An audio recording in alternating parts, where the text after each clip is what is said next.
बयनिसिमबो आंनि खुलुमनाय जासिग्रोबाय। दुलाराय बर' फरायसा आफादनि 57 बोसोर आबुं जानायाव दिनै दुलाराय बर' फरायसा आफादनि मोनसे जोनोम सानाव आं गासैबो मावथिफारिया बिथांमोननो आंनि हामलायनाय जासिग्रोबाय।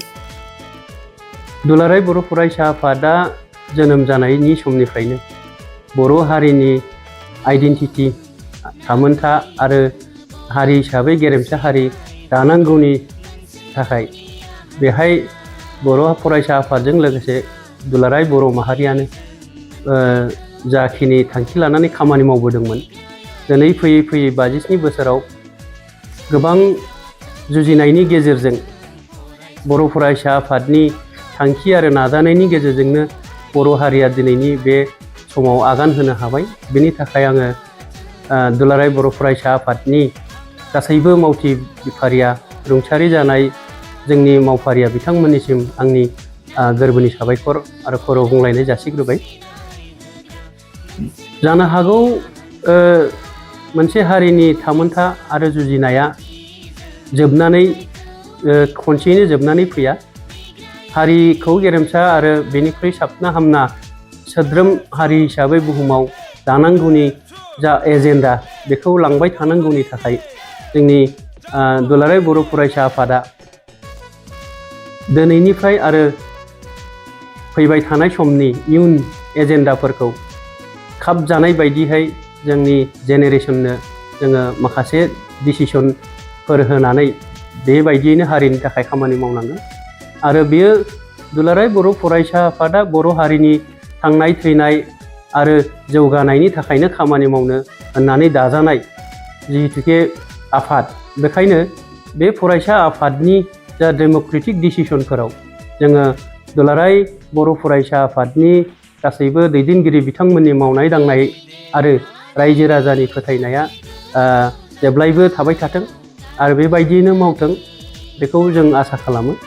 लोगोसे दुलाराय बर' फरायसा आफादखौ मोनसे बर' हारिनि माहारिनि आफाद होननानै जोङो बेखौ माहारिनि थांनाय थैनाय आरो गासैबो रोखोमनि खैफोदनिफ्राय जाहाथे नोजोर होयो।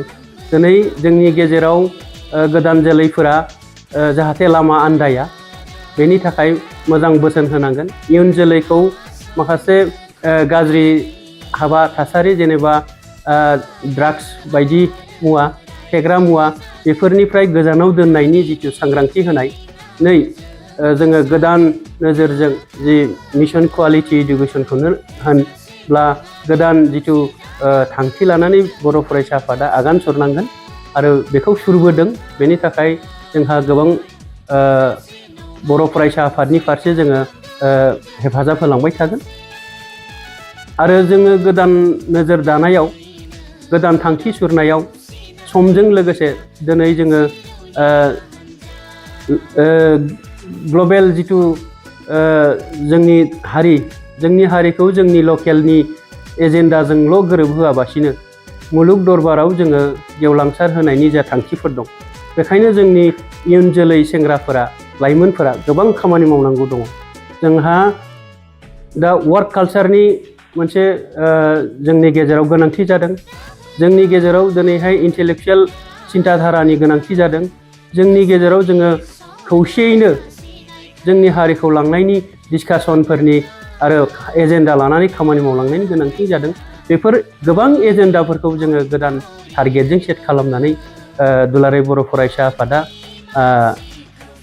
जा मावनो थांखि लागोन, बेवहाय जों जेब्लायबो मदद दं।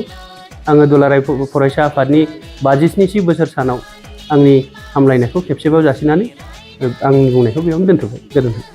क'क्राझार नोगोरनि आर.एन.बी. लामाजों थांनाय बागानसालि वार्ड नम्बर 8आव रायजो राजाफोरनि गोग्गो देहा लाखिनो थाखाय सानजोरां इन्टारप्राइजआ गोदानै जेनेसा वेलनेस प्राइभेट लिमिटेड बेखेवदों। बे सानजोरां इन्टारप्राइज आयुर्वेदिक गलायाव मानसिनाव जानाय गेदेर गेदेर बेरामनि मुलिफोरखौ मोननो हागोन।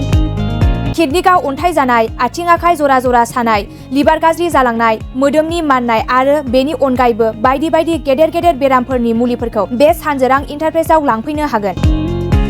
सानजोरां इन्टारप्राइजआव गासै बेरामनि मुलिफोरखौ हलसेल राङावनो लांनो हागोन। सानजोरां इन्टारप्राइज बिगोमाया फोरमायबावनाय बायदिब्ला नैबे 9954157149 जानबुं नाम्बारनि गेजेरजों नोंथांनि गोनांथि जानाय मुलिफोरखौ सुलाद लानो हागोन।